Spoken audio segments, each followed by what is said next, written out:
Hey everybody, this is Renae Lipsmeyer from The Space Between, and you're listening to The Space Between podcast, the show that lets you listen to how the fans feel about the music, the art behind 31 years of the Dave Matthews Band. Stay tuned.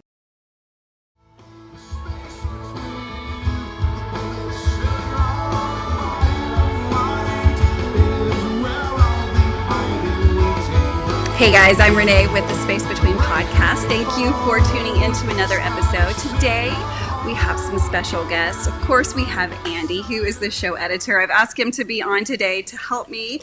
And then we have Chris Wade, who is a special guest that we have on. Thank you, Chris, for being willing to be on the Space Between. How are you today?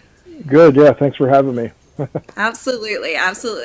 So first, I want to kind of start this podcast with saying it's funny who you can meet at a Dave Matthews Band concert. You never know what's in store if you are just willing to get a little bit outside of your comfort zone and kind of leave the people that you know. And because there's just so many amazing people at a show. So in Charleston, I was kind of forced into doing that. It wasn't necessarily what I wanted to do, but in Charleston, there's not a lawn, and so everyone was assigned seats, and it's at a tennis what do you call that? It's not an arena, stadium. Or is it a tennis stadium? And so I had to sit in my seat, but luckily, I mean, you can't sit by a bad person at a Dave Matthews Band concert, but I sat next to a lady who was there with her daughter, and she was just so sweet and so kind and talked to me. And so through a series of events, she mentioned her friend Chris and that he got an opportunity to meet Dave, but not only to meet Dave, but to present him with some custom Nikes that he had made. And so I just thought all of that was just an amazing story. So I immediately said, Wendy, would you think he would be willing to talk to me about the podcast? Because I think so many people would see your pictures and go, how the hell does something like that happen? And so, Chris, thank you again for being on the show. So tell us a little bit about yourself, who you are, what your family looks like, where you are, and how in the world all of this happened. Yeah, so Chris Wade, originally from Wilmington, North Carolina. Currently, I live south of Charlotte, in a town called Monroe. It's a little bit out in the farmland and the woods, but it's kind of nice. We got a couple acres, so we got enough space. I've got a 17-year-old daughter. Her name's Jordan, kind of named after what I do right now. I've got a 7-year-old son, a 13-year-old son, and a 16-year-old daughter. Awesome. So the two older kids live with their mom in International Falls, Minnesota, and the two younger kids live with us full time. So we got to see them this summer. That was really nice, and wish we could have taken them to a concert, but the timing just wasn't there. So yeah. Are they Dave fans? Like, do they appreciate the music? I don't think they really knew who he was, and when I said I was making shoes for him, obviously my wife is a huge fan, and they were like, who? So I had to send them some songs, and it's crazy. Just kind of chopping it up. I did some shoes for the GM of the Bears, and wow. There's a lady that she's the director of player engagement there, Erica. She's in her early 30s, and I said, "Oh, do you know who Dave Matthews is?" And she's like, "Eh." So I mean, I'm 43 myself, and I remember the 90s. When he was first starting to come out, and then when I was in college, everybody was listening to him. So I knew who he was, but the younger generations, they really don't know. Not so much. They don't. No. Yeah. And you didn't. Well, I'm not ashamed to admit I forced the music onto my kids, so yes. I didn't know if that was something you made an effort to do and they just didn't take it. Not really. I mean, truth be told, I grew up a huge hip hop fan, and so my kids are really into hip hop music, and that makes me happy that my kids know who Wu-Tang is, and yes, it's kind of Dave Matthews for me is kind of a throwback because that's what people were listening to at the time, and I mean Wu-Tang had come out right a little bit earlier than he did, but it's really cool. That's wild. So awesome. Kind of tell us, how did you, and you've told us a little bit, but like, when did you really start to get into Dave? And then you said your wife was a fan, and so was that something that she was always, and that y'all have always had together? Or tell us what the relationship with the band looks like.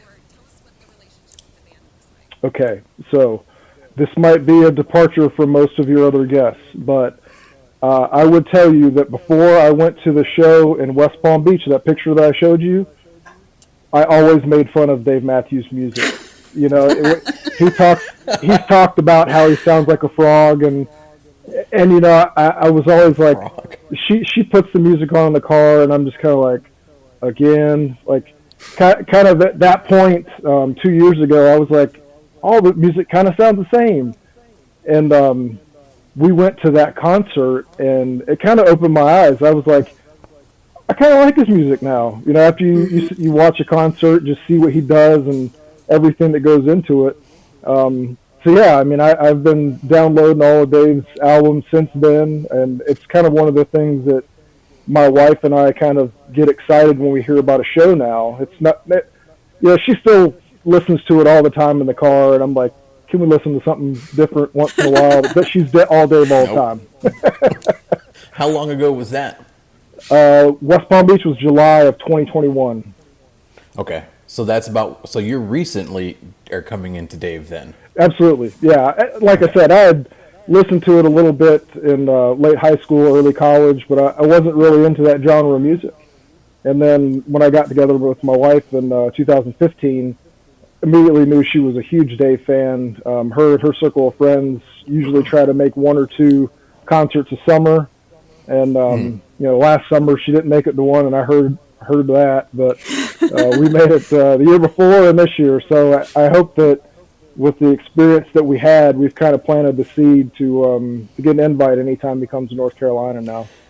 Man, that's awesome. I always like meeting, for lack of a better term, new fans, coming in and getting acquainted with the music and just converting, I guess. That's awesome.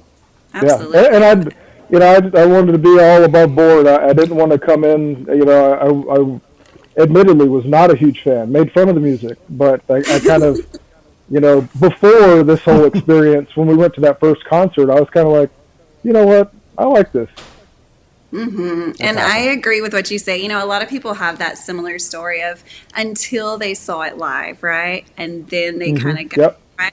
So I love that you're saying that, because that typically is true about the Dave Matthews Band. You have to see them live to really fully appreciate that. So I think that that's just proof right there Right. that another person said it and it must be true, right? So tell us how how long have you been doing custom shoes? Tell us about your company. Like, is this always been a passion for you? Have you always been a shoe guy? And then kind of what led you into custom doing shoes? So, like I said, I'm from Wilmington, North Carolina, and I like to tell people that Michael Jordan went to my high school. It makes me sound like a big deal. Yes. But that was kind of the one tie back to Jordans. When I was growing up, you know, my dad was not going to spend $100 to $200 on a pair of Jordans. So I didn't have any. I didn't either. Probably about 10 years ago, after I'd been working a while and I had some money, I was like, I'm going to go buy my first pair of Jordans. And, you know, I've got, my wife would tell you, I've got shoes. The shoes are all over the wall right here behind me or in front of me. But I have a lot of pairs of shoes. And, you know, one of the things that got me kind of into custom shoes, I started out painting first. I have a buddy that's really into the outdoors, Eric. He lives in Wilmington, and I was like, I want to do a pair of shoes for him. Eric and I always had a Wu-Tang hip-hop connection. We always listened to rap music when we were in the car going to school. And I was like, oh, I talked to his wife. I was like, I want to make a pair of Wu-Tang shoes. And she's like, nah, he's into the outdoors and kayaking and camping and, you know, hiking and running. I think you want to do like an outdoor theme. So I was like, okay. I painted a pair of outdoor themed shoes, had a guy climbing on a mountain, some leaves, some compasses on the toe boxes. And that was the first pair I'd ever, you know, painted to give to somebody, and gave them to him as a surprise for his birthday, posted them on social media, and then I started to get kind of the slow trickle of, well, can you do anime? Can you do Carolina Panthers? Can you do App State? And it's just kind of snowballed from there. And, you know, the price that you can get for a painted pair of shoes, I mean, you're very, very little investment in the paint. The paint's not too expensive. It's the time. Yeah, and Yes. the time. but the time to paint a pair of shoes could be anywhere from 3 to 6, 10 hours. I had about 42 hours into Dave's shoes that I built. God So there's bless. obviously a lot more time, a lot more, buying the materials, cutting the materials, sewing everything together. There was a lot of embroidery work on those shoes. Lots of So different. these aren't like existing pairs of shoes that you buy off the shelf somewhere and just manipulate them, or you get like a blank slate, for lack of a better term, blank slate, like a white pair of whatever model shoes they're looking for, and then you go to town on it.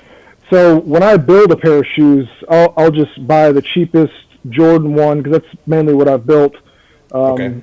So basically everything above this rubber outsole, I take it off and throw it out. And then I trace out all the leather, stitch everything, punch all the holes, do the insides, the foams, everything. That's so Wow. fucking cool. Yeah, it's a lot of work, and this is actually the first pair of shoes that I made for myself. Oh my God, those are It's really awesome. cool, like iridescent leather, and there's definitely a lot that I would have done different. This is just learning, but I don't know if you can see this. But, no, you can't. Reflective. You can't really see it, but this part right here glows in the dark. Oh my Um, Wow. God. I wanted to do something a little bit different for my first pair, and I had never seen, that pattern of that iridescent leather was elephant print, like the classic Jordan elephant print, and there you can kind of see it Oh glowing there. shit. Now you can see it. Yeah, there Yeah, it that's is. awesome. Yeah, it's like a matrix leather, Yeah. but yeah, I mean, it's been crazy, kind of who I've had a chance to make shoes for and who I've painted shoes for. I painted a pair for Ted Leonsis. He's the owner of the Wizards and the Capitals up in Washington. His son reached out to me to get a pair. Like I said, I did one for the GM of the Bears. I built him a pair very similar to this one. This is kind of what it looks Wow. like before I put the sole on. Uh-huh. And Damn. there's a plastic foot that you wrap it around and then nail it to the last, which is just a plastic foot. Looks like this. Wow. It's So is this something that you have kind of self-taught yourself? Or is this something that you were taught how to do? Like how did you get so good at it? um, I don't think I'm ever going to say that I'm good at it. It's always a learning process. Even so, a little quick story. This pair of shoes, I had cut out the wrong size pattern, and the GM wore a bigger size, and I went to go put it on the last, and I'm here at the finish line, and I'm like, it's too small. And these were actually a pair that I did for him that he wore for the NFL draft, because this was the Holy first year he's shit. second year GM. Wow. First year he was going to be picking a first round draft pick. So that was kind of the draw to get it to him before the draft. Well, I figured Yes. that out the Friday before the draft was on the following Thursday. Oh my God. So I basically figured that out on a Friday night, and then I was like, okay, I've got to basically go cut out another pattern. I've got to recut all the materials to the right size. And like I said, I mean, a pair Dave's shoes took me 40 hours. This took me just over 30. I mean, I had all day Saturday, all day Sunday, Monday, just making sure everything like fit good, wasn't Hmm. coming apart. And then I had to overnight them Tuesday to get them there on Wednesday so he could wear them on Thursday. That's That's amazing. So amazing. how did it come to be where you cross paths with Dave? It's kind of a crazy story. So I did not play baseball in high school, but the baseball coach at my high school, Trent Mongero, he went to K through 8 with Dave up in New York. And after 8th grade, they kind of, moved and life kind of got away. They all started going about their way, high school and all that. Not until about 15 years ago, Dave was actually on a radio show, was telling a story about how he was watching, the old Bob Saget America's Funniest Home Videos and saw the Yeah. Mongero football follies. And he was talking on a radio show and said, there's only one guy I know, and that's Trent Mongero. And so then, when I was talking to Trent about it, Trent's like, he's on this radio show. My phone starts blowing up. People are like, Dave fucking Matthews is talking about you on his radio show. And, he talked about how they didn't keep in touch and that they'd love to connect again. Well, after that, Trent calls up the radio station and says, "Hey, I'm Trent Mongero." Yes. And it was really cool. After the concert in Wilmington, they're both like, Dave's telling part, Trent's telling part. So I kind of got the, first-hand account of how this all happened. And Trent calls up the radio show and says, "Hey, I'm Trent Mongero," like, kind of validated who he was. And then he asked the radio host, like, "So can you give me his number?" The guy's like, "No, I can't do that." Like, didn't make the connection for him. And it happened, the way that after that, they basically just said it was a bus driver's family members, somehow weird connection that they were able to get back in touch. And, for the last 15 years, every time Dave comes to North Carolina, Trent and his family, they go see all the shows. So it's pretty cool. Amazing. That is And really amazing. the way that I reconnected with Trent, his son just graduated college, and we were talking about doing a name, image, and likeness deal with him to do, like, he would push my shoes and I would, throw him some money on the side. We didn't end up doing that. He already had like a glove deal and a bat deal, and he was in the middle of his senior baseball season. So he didn't want to take on, trying to push shoes and all that. Sure. So we kind of tabled that for now, or at the time. Now, maybe we'll pick it up later on, but, through that, he was like, Trent said, "Oh yeah, I know Dave Matthews." And I'm like, "Really?" My wife is the biggest fan. And I was like, "It'd be really cool if I could make him a pair of shoes." And he's like, "Yeah, we'll do it." Whenever he announces his summer tour, because he's come to, Old Walnut Creek and Charlotte sometimes, and he came, obviously this summer he came to Wilmington. And I'm like, it's perfect. I get a chance to go home for a couple of days, go to the shows with my wife, who's in love with Dave Matthews, and just be a really cool experience, and we'll get to give him these shoes that I made for him. Yeah.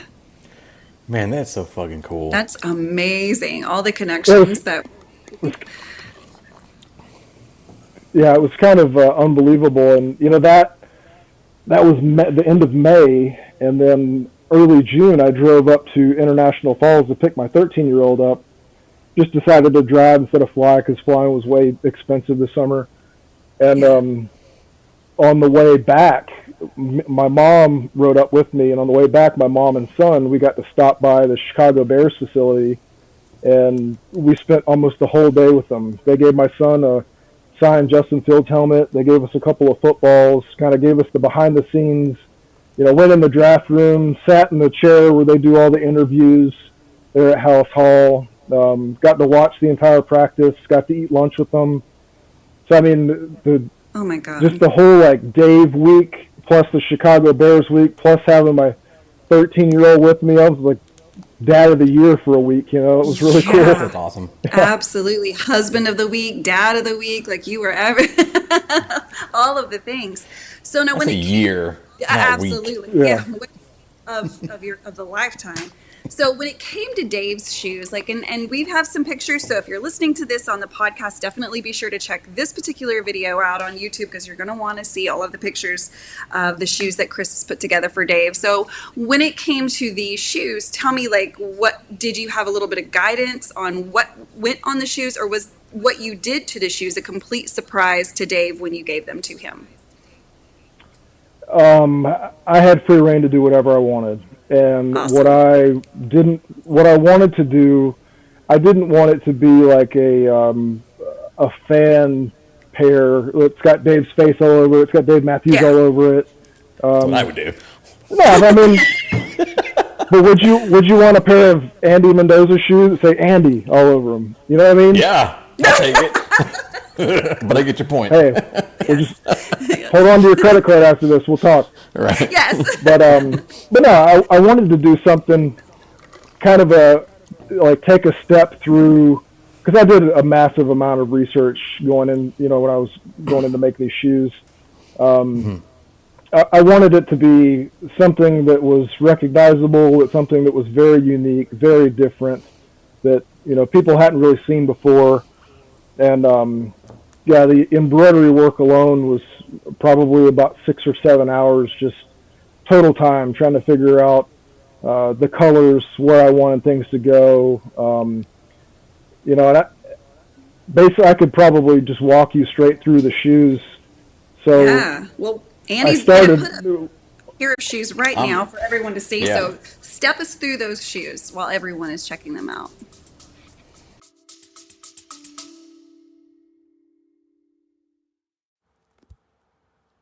Hello, everybody. This is Dave Rich from the Eddie Casino Band out in Las Vegas.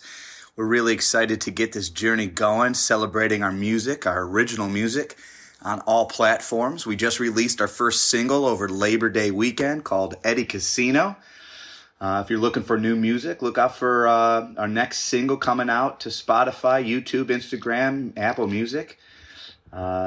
These guys in the band are really excited to get started playing music for you all. If you like Tom Petty, Zach Brown, Jason Mraz, Dave Matthews Band, Rob Thomas, Jimmy Buffett, Pink Floyd, Stapleton, Bare Naked Ladies, Goose, Billy Strings, Sting and the Police, a ton of influences that we bring to the table.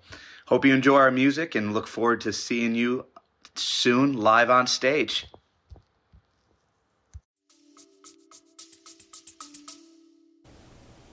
Yeah, so on the inside of one of the shoes, I put the logo that I found for Trax in Charlottesville, and I thought that was pretty cool, kind of where he got his start. Yeah. On the heels of both of the shoes, I have basically musical notes, just something a little bit different. On the outside of one heel, I've got the South African flag. And then on the other heel, I've got his sister's name there. Just thought that would be, some connection that he would understand. People that maybe aren't the biggest fans or don't know his whole story be like, why did he put Ann on the shoe? And people will know the story about Ann. He lives in Seattle. He's a huge Seattle Seahawks fan, so I put that on one of the tongues. I was trying to figure out a way to kind of incorporate the dreaming tree with the fire dancer, so I put that on the other tongue. That. On both of the toe caps, the brown, I've got a violin and a guitar. I wasn't really sure how that was going to go. If he was going to accept the violin being on there, or just with the whole the background there. But I wanted to, you got here for a reason, and why not, give a nod to everybody. And so I thought that was important to put on there. For the swooshes on the outside, I did the mama bear and the 3 baby bears for his 3 children and his wife. On the heels, I did basically the fire dancer, and then on the back of one of the heels, I had the initials JAH and then 23. And I'll send you the video of when I gave him the shoes and how I was explaining it to him. But yes, I held out the shoe and I said, "Hey, what is that? What are those letters?" And he's like, "Is that JA, Jennifer Ashley?" And I'm like, "Yep." And he's like, "What's the 23?" And I was like, "How many years you been married?" He's like, "Oh." Damn. Wow. So much thought. And then I had the ants marching on there. I saw that. Yeah. I'm trying to think. I think that's most of everything I had on there. Another cool thing. So during COVID, Dave proclaimed that he had gone vegan, and when I mentioned that to him, he was kind of like, so I don't know if he's eating meat again or not, but the white, the brown, and the black leather is all vegan leather. It's not real leather. Amazing. It's actually made out of cactus leaves, and it smells like leather, feels like leather. And then just kind of an added bonus in there, or two bonuses, I guess. I had one where you put your finger on one of the black sections, and it changes to like I don't know if you're familiar with the Civilus Nikes. They look black, but then you hit them with heat, and they're all kind of light up. They turn color. Yep. Awesome. So I had pieces of that on there, and then at the end of it, I was just like, oh yeah, and these soles, they glow in the dark too. That's So awesome. Man, it's amazing. I love the insole with the cover from Grugrex King from that album. That's so neat. well, and it was cool at the Wilmington show. Kind of towards the end, they did this, big to do for him. Had that, and I was like, oh, that's on the video board, and I'm like, I put that on the insole of a shoe. So that Grugrex King, obviously for him, and then the concert poster from the tribute that they did right after he passed. That's the other insole. I saw that. So yeah, it was really cool, just kind of learning all of this, through the R&D process, and then saying, I think that part would be cool here, that part would be cool there, and then just kind of winging it through some of it. The other swoosh I had flowers just because of the, peace and love and the kind of transcendence that his music has. Just wanted to kind of do something a little special. Then the inside, the liners, I did at Carolina Blue, so he'd remember he got them in North Carolina. That's right. Can't forget. So step us through, like, and I know you said you would send us a video so we could kind of see the presentation, but like, if you had to say, during all of this while I was talking to him, is there anything that just kind of made you feel like, ugh, I nailed it? Like, was there anything that he pointed out that was special to him that just kind of was everything to you? I mean, probably all of it, right? I think, of it. Yeah, well, I think the coolest part, and I wanted to make it interactive, the JAH on the back of that heel, you can't, he thought it might have said jam 23, like we're jamming in 23. But when I asked him, he got it. And that was one of the cool things. I was like, he knows that, obviously his wife and his kids are a big part of his family. And I wanted to make sure that he knew I made that connection for him so he could say, like, look what this guy made me. It's got your initials on it. What did your wife think when she saw the finished product? Was she as excited? Yeah, I mean, she kind of got all of the references. It's funny, for the longest time, we kind of didn't know when we were going to have the chance to give him the shoes. I was like, I'm not going to walk, because I made a acrylic box for a display case, because he's probably never going to wear them. He's going to put them up on a shelf somewhere. And Sure. so I was like, I don't want to walk into night one, like, I might see him, So we had lawn seats night one, so we just kind of enjoyed the show. And the night two, we sat up a little bit closer with Trent. But before the concert, right about 5, we met up with his head of security and tossed the shoes off. And he was like, yeah, we're not leaving town immediately after the show tonight, so we'll have time to connect after. We didn't know that until like an hour before the show started. Like, I still didn't know if I was going to even get to see him. My wife was like, we have to get to meet him. And I was like, I know. I'm with her. Yeah. But yeah, it was, the whole experience was really cool. And then right after the show got done, we kind of got shuttled off with a couple other people, probably 5 or 6 other people, into this little room. And, Dave, he's in there. We all walk in, and he's like, well, you want a beer? You want a beer? And handed me a Sierra Nevada. And I don't know if you could tell from one of those pictures with me and him in it, I'm wearing a Biggie Smalls T-shirt. Okay. And so he's kind of sitting there telling the story about when him and Trent kind of connected, and he had his hand around somebody. It might have been Trent. He kind of gives me this like side eye. He's like, nice T-shirt. and he didn't say it. He's like, nice shirt. And I was like, Yes. yeah, I'm in there. Well, man, awesome. I cannot think of a cooler story, honestly. Like, not only do you do this as a business and it's a creative passion for you and you've built a whole life around this, but to get to do something that, maybe is not your favorite artist, but to cash in and it's your wife's favorite artist, man, what a great opportunity. And so I think as a woman, if my husband were creating shoes that we gave to Dave Matthews, does your wife have a pair of Dave Matthews Band shoes that you have? No, she does not. She after after this shoe, she was shoe number 2. Her favorite color is green, so I made her a green and white and brown kind of pair. And that, again, that was early on, so I was still kind of figuring out the process. But she's definitely due. I've got many, and she would tell you too many sides of leather.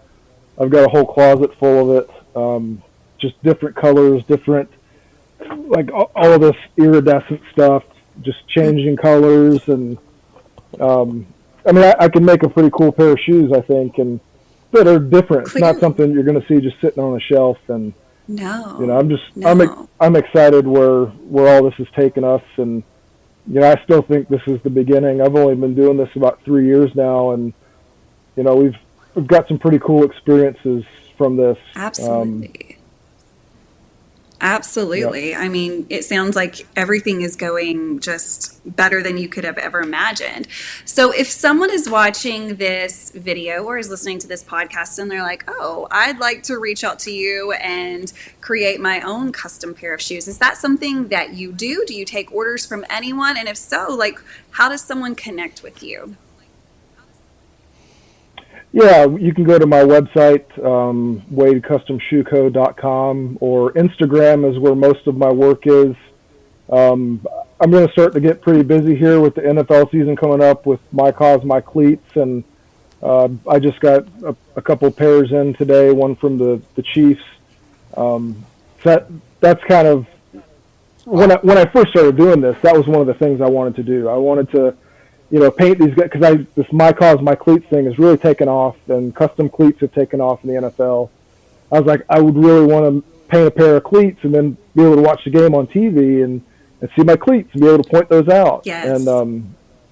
And that's happened the last couple of years, and it's the coolest thing. We went to a Bears game last year, and there was a couple guys wearing shoes on the sidelines, coaches, Luke Getzey, the offensive coordinator, Sean McGee, he's the chief of staff of the Bears, and a couple other coaches and staff were wearing my shoes.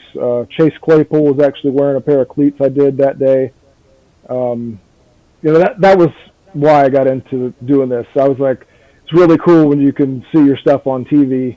You know, I played football in high school and college, and that never was good enough to make it to the NFL, but I like to think that I kind of made it there in a respect, you know, with getting my cleats on the field. It's a pretty cool experience. Yes, you are. You're definitely part of the NFL, and so I'll have to. You'll have to keep me in the know of like who's wearing your shoes so that I can get on and be like, there they are. That's so amazing, so amazing. Yep. So definitely, guys, That's if neat. you're interested in seeing more that Chris does, be sure to check out his Instagram page. And hey, Christmas is not too far off, right? So that sounds like an amazing gift. What is your turnaround time for a custom pair of shoes? And then like, what does that process look like if somebody comes to you and they have an idea and they're like, you know, whatever, what does that process look like for you?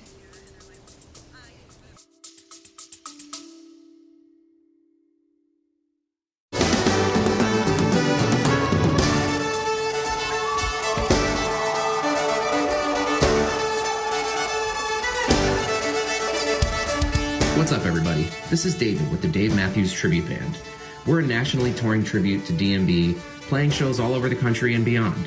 Our goal is to bring you back to the classic sound that you fell in love with in the 90s and the 2000s, featuring a violin, saxophone, and maybe some keyboards sprinkled in as well. You can find out information about all of our tours and shows by visiting thedmtb.com. You can also check us out on Facebook and Instagram and other socials by searching the Dave Matthews Tribute Band or the DMTB. Hope to see you on the road and enjoy the Space Between podcast.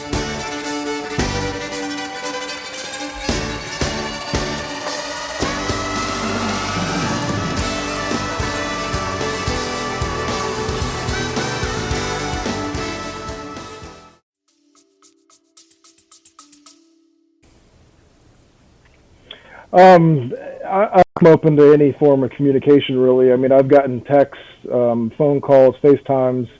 I'm actually working with a girl over in the UK right now, doing a pair of shoes for her, so that's fun, coordinating with the time difference. but yeah, I mean, any way of communication is great. I've got several examples up on my website. There's a couple of a paint and a build deposit on there because you never know what something's going to cost until you know what you're going to build it out of. True. So I like to kind of, if you want to get in line there, great, but really just going to my website, shooting me an email, chris@wadecustomshoeco.com.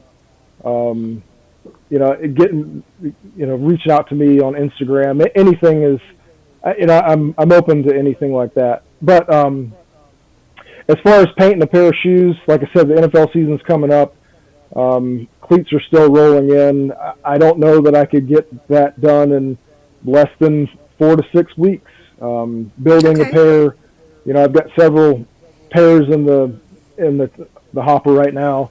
So that may take a little bit longer, 6 to 8, maybe 9, 10 weeks. Demand is in demand. And again, that's all dependent on, because these NFL cleats, you're going to get them on a Friday for the following Sunday's game. So I've got basically, I've got a couple days to work on it, and then I've got to overnight it because it may be an away game. They're leaving on Friday. They're leaving on Saturday. Sure.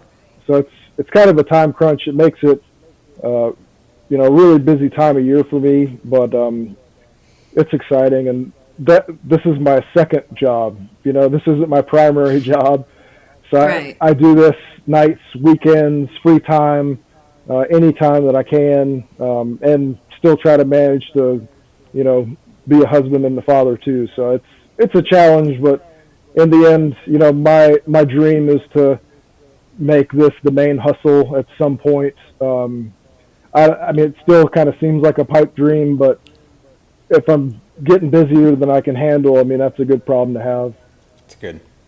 Absolutely. You get to manage and more again, Dave shows now too. That's right.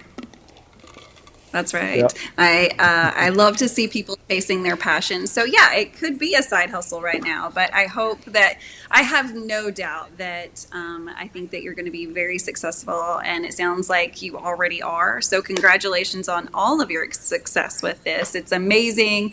It's amazing the people that you've met. It is. Just custom shoes in general are something that is such a demand right now. I mean, I have 4 children. They're older, 21, 18. And so I know that custom shoes, even with my 13-year-old, it's something that people are seeking after because people really want to be like the only one with shit, right? And so that is a way that you can be the only one with these shoes or whatever. So I can't imagine that business is going to slow down for you anytime soon, especially with Christmas coming soon. So get ready. I think you're going to stay really busy, and we wish you all of the luck and success that you can totally have. And so thank you so much, Chris, for being on the show. I'm going to ask you a few Dave Matthews Band questions because, of course, this podcast is about the Dave. I was going to say I had some. Yes, Andy, let's go ahead. We'll let you talk. Oh, you're going to put me on the spot here. Come on now. No. I was curious because when we first started, I was under the impression you were a lifer, but you just recently came in today. You said through West Palm a couple of years back, and it popped in my head. What was it at what point during that show did it click for you, where you were like, holy shit, these guys are different, or this is for real? Does that make sense? Mm-hmm. Yeah, I think just, when you listen to music on the radio, you don't hear everything. But when you see, Jeff or any of those guys doing their thing and just kind of going off, it's like, wow, they don't really do that on the, track version, but when they're live, they kind of get their juices flowing. I mean, it's addicting to kind of watch. And a lot of other performers, like I went to the Wu-Tang show last year. I think it was in Charlotte. Or no, it was Raleigh. And, I knew all the words and stuff like that. But it sounded just like the CD when it was on the radio. I mean, I think that's one thing that's really intriguing about Dave is that he never really plays the same song twice. You always hear it differently. And when you're there in person, it's like, this is the best he's ever played it. And then you go see another show, and he's like, the same song, we played it better that time. Yes. Every show is better than the last. Yeah. Yes. I agree completely with That's you. awesome. It's there's nothing like live Dave Matthews Band, and that's why we all continue to keep going, right? Like that's the chase, is because we know that it just continues to get better. So we just keep going, and so what an amazing band to be able to do that. But not only that, but just each person in the band individually, how talented they are and how committed they are to this music. And so we're so thrilled to be alive at the same time as the Dave Matthews Band. And so I love hearing your story. So if you had to name, and I hate this question so much, but I'm totally going to ask you because you're a new fan, what Still a good one. song sticks out to you? Like if you had to say, play this, what would it be? It would probably be, because it's my wife's favorite song, 41. When I was doing my research, about, and I was trying to figure out a way. I wanted to put 41 on the shoe, but I didn't end up doing it. I was trying to figure out a way to incorporate it. When I was learning about it, the first time, do you know when the first time he ever played that song, where it was? No, Andy? actually, Stump you guys. No, I don't know. No, not off the top of my head. I'm sorry, I don't know. The first time he ever played that show, and like I said before, I put Carolina Blue on the shoe. He played it at Keenan Indoor Stadium at Duke. Oh, wow. Yeah, and I'm like, man, they could at least played it at Carolina. You couldn't put Duke colors on there. Oh, but I'm such a big Duke fan. No, You're a fan of all the wrong teams. I gotta go. I'm sorry. I can't help it. It was the way I was raised. Yeah. So he played it for the first What time about at Duke. Mm-hmm.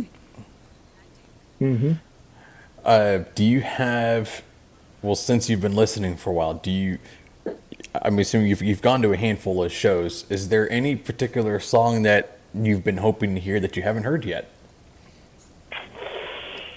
I can't say that I know them by name enough to be able to say that.